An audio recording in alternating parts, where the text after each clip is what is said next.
now steering us with expert control, using our primitive drives and desires as levers. They have developed their mind control systems to the point of being able to control the average unconscious person like a car.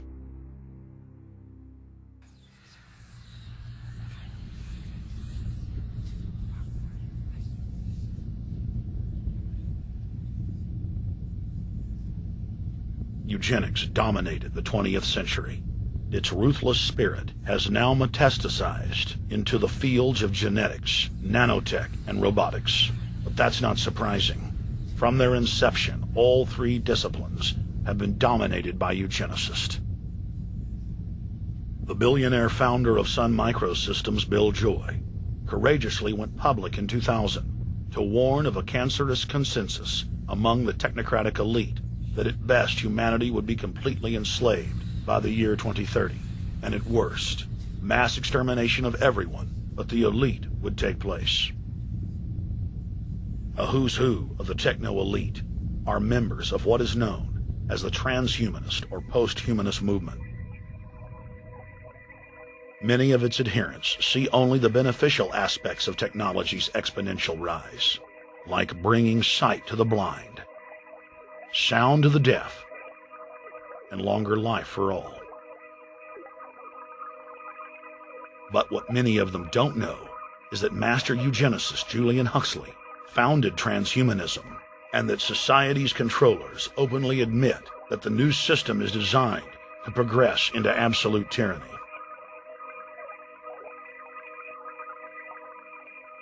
Leading transhumanist Ray Kurzweil boasts that technological advancements will allow those that can afford it to live forever, but admits that most won't be able to keep up with the new master race.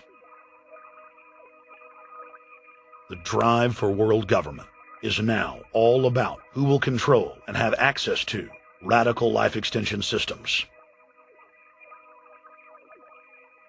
Biological evolution is too slow for the human species. Over the next few decades, it's going to be left in the dust. Transhumanists believe that they will attain the fountain of youth by merging with technology. Now, it may be within their reach.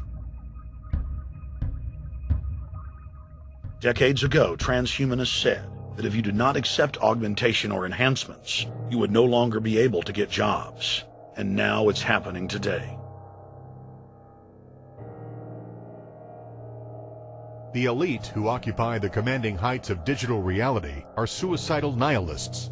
Suicidal nihilists know that there is no longer any substantive purpose to their willing, but they would always prefer to go on willing than not to act at all. They can very happily ally themselves with the notion of nuclear holocaust or perfect exterminism.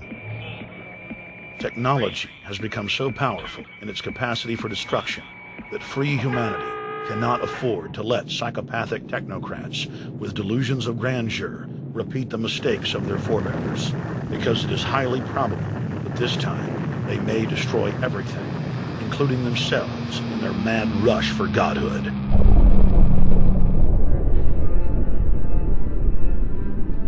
In this film, we have chronicled the Overlord's bloody orgy of experimentation, which already claimed the lives of more than 150 million people in the 20th century.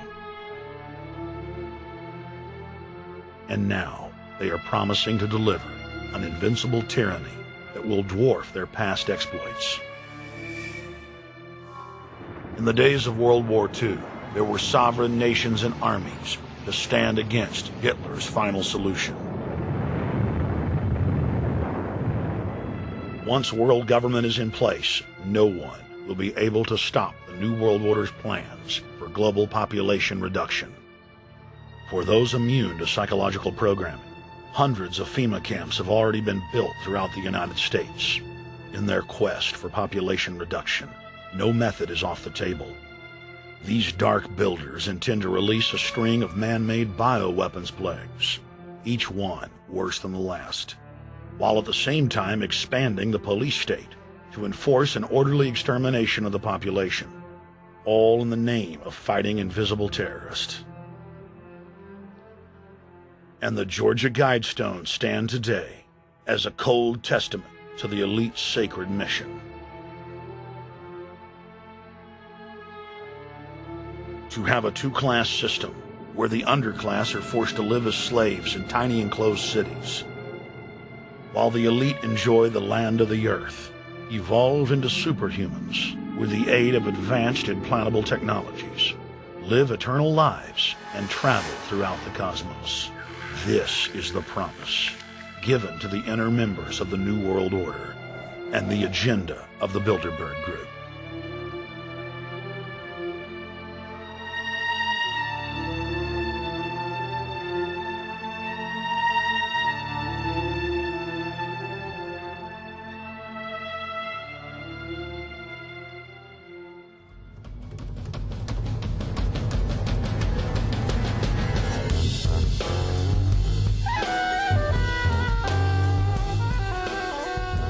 In 2007, Jim Tucker continued his 30-year quest to expose the globalist by traveling to Istanbul, Turkey, the site of Bilderberg, 2007.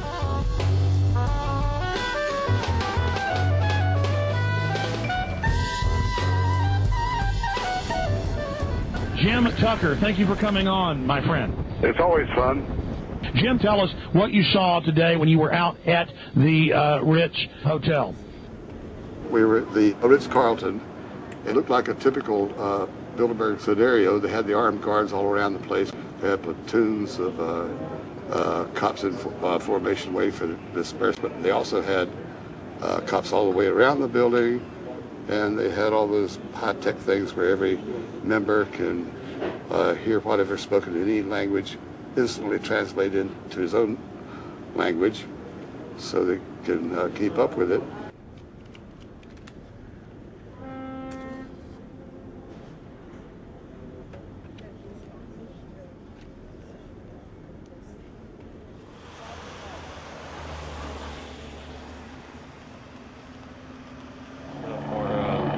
Spotlight then, I'm doing the same thing for American Free Press.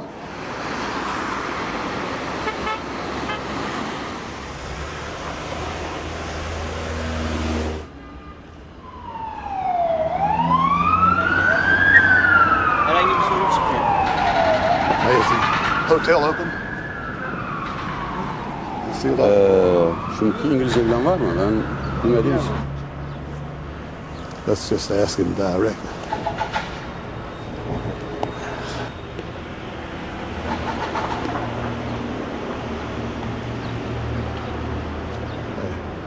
Is Bilderberg meeting here this weekend? You can go this way. We had my two personal cops following me today. I was not aware of it because my nose is always sticking to the camera and my jaws are always flapping. But the TV crew said those guys are going to follow you. And their car followed us out to the hotel.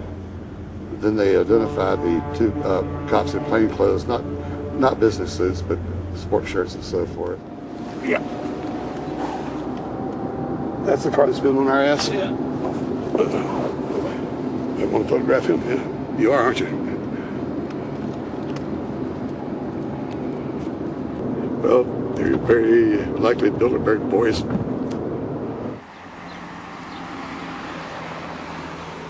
John Elkin, owner of Fiat and a fellow Bilderberger, thought that they could take a stroll off the grounds without being noticed by the commoners. I was thinking about that.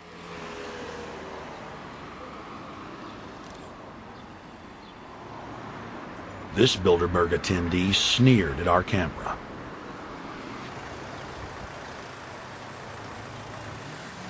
This carload of kingpins gave the media a murderous look and seemed shocked that they would dare point a camera in their direction.